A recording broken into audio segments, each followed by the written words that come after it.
कहां तो तय था चरागा हर एक घर के लिए, कहीं चराग मयस्सर नहीं शहर के लिए।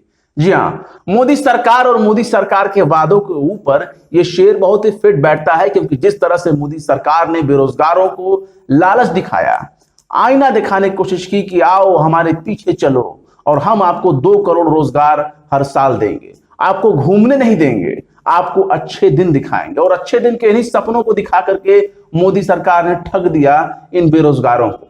और आज बेरोजगार अपने हक के लिए उन्हें ट्रेंड कराना पड़ रहा है, वो भी सोशल मीडिया ट्विटर पर। तमाम तरह से आवाजें उठानी पड़ रही है, वीडियो बनाकर भेजना पड़ रहा है लोगों को। लेकिन ऐसा क्यों? बात करते हैं कन्हैया कुमार और कुणाल कामरा की। कन्हैया कुमार ने एक ट्वीट किया था रोजगार को लेकर के, जिसके बाद कुणाल कामरा ने उसके जवाब में तंज कसते हुए मोदी सरकार पर हमला बोला। मामला क्या है हम आपको सब बताएंगे, पहले आप पूरी भूमिका समझ लें कि मामला है क्या। बात दरअसल यह है कि मोदी जी ने वादा किया था, बीजेपी ने वादा किया था इलेक्शन से पहले 2014 में, लेकिन जब सरकार आई, सत्ता बनी और इनकी सरकार बन गई तो ये सारे अपने वादे भूल गए। और फिर हुआ क्या?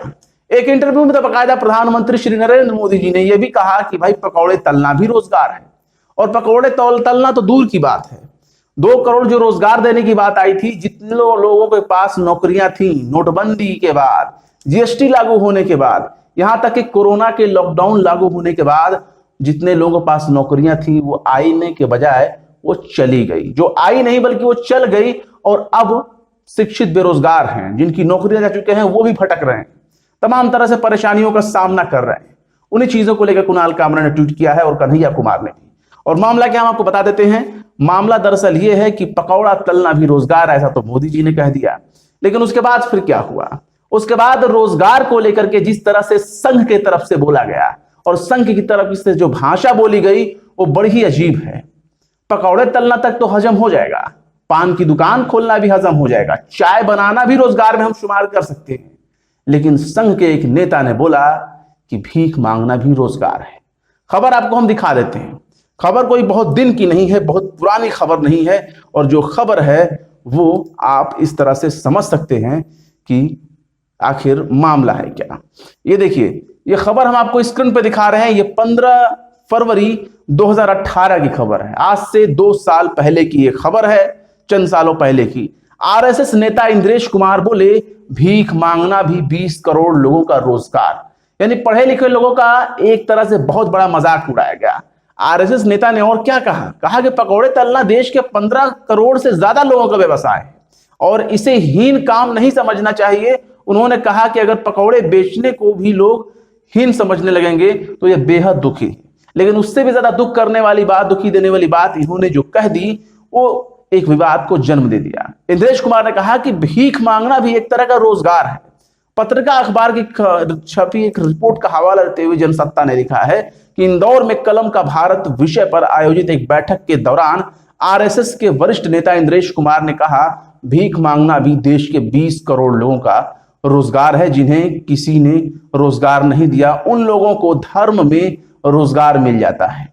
जिस परिवार में 5 पैसे की कमाई भी ना हो, उस परिवार का दिव्यांग और दूसरे सदस्य धार्मिक स्थलों में भीख मांगकर परिवार का गुजारा चलाते हैं। ये छोटा काम नहीं है। वाह, मतलब कि रोजगार देने की बात थी, कहां तो तय था चरागा हर एक घर के लिए। मतलब कहां ये तय था कि हर बेरोजगार को रोजगार देंगे, सालाना 2 करोड़ लोगों को नौकरियां देंगे। लेकिन आज हालत यह है कि भीख मांगने को भी रोजगार बताया गया और अब उस पर कोई सांस नहीं लिया जा रहा। 2 साल गुजर गए। फिर आपको बात बताते हैं, इसके आगे भी आपको हम कई किस्से दिखाएंगे, कई चीजें बताएंगे, लेकिन अब हम आपको बता देते हैं कन्हैया कुमार ने क्या कहा। दरअसल 4 दिन 5 दिन पहले एक खबर आई थी जिसमें यह देखा गया कि जो बेरोजगार तबके के लोग हैं, बेरोजगार नौजवान हैं, उन्होंने ट्विटर पर ट्रेंड चलाया, मोदी रोजगार दो, मोदी जॉब दो, हैशटैग करके ये खबर चलाई। हर जगह, हर चैनल पे भी ये खबर देखने को मिली, वेबसाइट अखबारों में भी देखने को मिली और जमकर हर जगह ये ट्रेंड हुआ। और ट्रेंड होने की वजह से ही छात्रों की, बेरोजगारों की आवाज थोड़ी ऊपर तक गई। कन्हैया कुमार ने क्या लिखा? कन्हैया कुमार ने लिखा इस मामले के ऊपर कि वादा था कि देंगे हर साल 2 करोड़ नौकरी, रेलवे एयरपोर्ट बेचकर भर दी दोस्तों की टोकरी। क्या बात है, जम के एक शेर टाइप का ये लिखा है इन्होंने कि वादा था कि देंगे हर साल 2 करोड़ नौकरी, रेलवे एयरपोर्ट बेचकर भर दी दोस्तों की टोकरी। और दोस्त कौन है? जितने उद्योगपति लोग हैं वही लोग उनके दोस्त हैं, हमारे मोदी जी के। और इन्होंने जो है 25 फरवरी को ही ये ट्वीट किया था और हैशटैग दिया था मोदी रोजगार दो, इंग्लिश में मोदी जॉब दो। इस तरह से इसी को चीज को लेकर के कुणाल कामर ने ट्वीट किया, और कुणाल कामर ने ट्वीट किया, उसमें क्या लिखा? उन्होंने लिखा कि कन्हैया कुमार मोदी जी से कहते हैं ये मैं करता हूं, आप ड्रीम 11 पे जाके टीम बना लो। यानी कि साफ बात है, ड्रीम 11 का मतलब एक क्रिकेट टीम की तरफ से हो गया कि टीम में जिस तरह से प्लेयर होते हैं उसी तरह ड्रीम 11 का मतलब सपना। और सपना देखो, सपने पे जाओ, वहां टीम बनाओ और फिर ये काम तो मैं कर लूंगा। लेकिन सवाल है कि रोजगार मिलेगा कैसा? सपना तो मोदी जी ने दिखा ही दिया था और अब तक लोग सपने में ही जीते आए हैं। देश की बड़ी आबादी भुखमरी से गुजर रही है, अशिक्षा से गुजर रही है और बेरोजगारी तो सर पे ही है, महंगाई और भ्रष्टाचार को तो पूछो ही मत। फिर भी लोग, अभी भी बहुत से लोग हैं जो भक्त बने फिरे हैं। पेट्रोल के दामों को लेकर के देख लीजिए, आग लगी है, 50 में ही डलवाएंगे और लिखेंगे बीजेपी जिला मोर्चा। लेकिन खैर बात करते हैं आगे की, बात करते हैं इसमें कि फिर क्या हुआ। बेरोजगारों ने जो ट्रेंड चलाया उस ट्रेंड के बदले में क्या मिला, उस आंदोलन के बदले में क्या निकला? बहुत से लोग सड़क पर आए और सड़क पर जब आए तो फिर क्या देखने को मिला? लाठी और डंडे।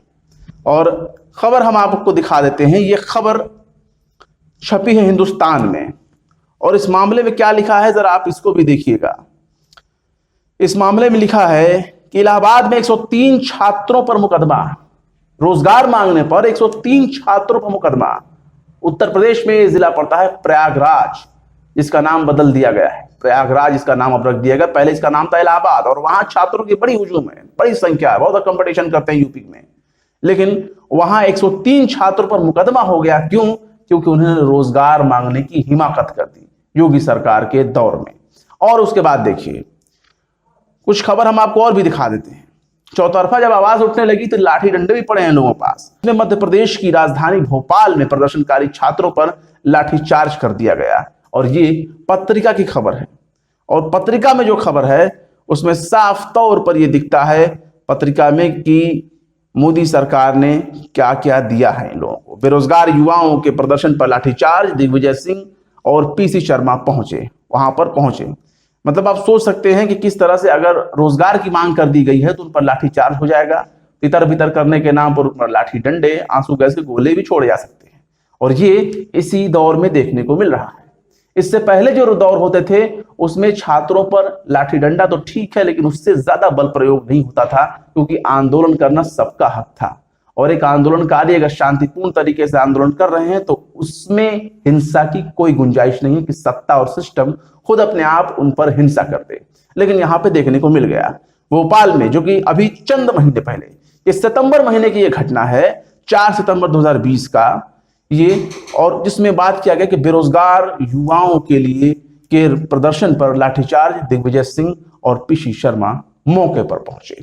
और इलाहाबाद वाली जो घटना है, इलाहाबाद की घटना को भी हम आपको दिखा देते हैं। इसमें साफ तौर पर लिखा है कि रोजगार की मांग करते हुए पत्थर गिरजाघर पर विरोध करने वाले छात्रों के खिलाफ पुलिस ने मुकदमा भी दर्ज कर लिया है। जेल भेजे गए 3 छात्रों को नामजद किया गया है। इसके अलावा 100 अज्ञात के खिलाफ रिपोर्ट दर्ज किया गया है। पुलिस का कहना है कि जांच के बाद अन्य आरोपी छात्रों के खिलाफ विधिक कार्रवाई की जाएगी।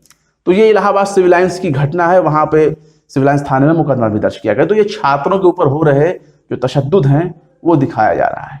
और इसके साथ ही हम आपको और भी घटनाएं देखने को मिल सकती हैं, लेकिन अगर आप देखें तो जनसत्ता ने एक बड़ी अजीब चीज लिखी है। जनसत्ता ने लिखा मोदी रोजगार दो वाले ट्रेंड पर, उसमें लिखा कि मोदी रोजगार दो, ट्विटर पर उठी मांग, विपक्षी भी बोले, रेल, सेल, जहाज, बीपीसीएल, एलआईसी कुछ भी नहीं छोड़ा, सब बेच दिया। यानी कि जो मन करे सो बेच दो, लेकिन रोजगार नहीं देना है तो नहीं देना है, क्योंकि रोजगार तो उन चंद लोगों के लिए रह गया है जो पूंजीपति हैं, अरबपति हैं, और वही तय करेंगे कि आगे का निर्णय क्या होगा। जनता फिलहाल बेवकूफ बनकर अपने घरों में बैठी रहे, वही उनके लिए काफी है।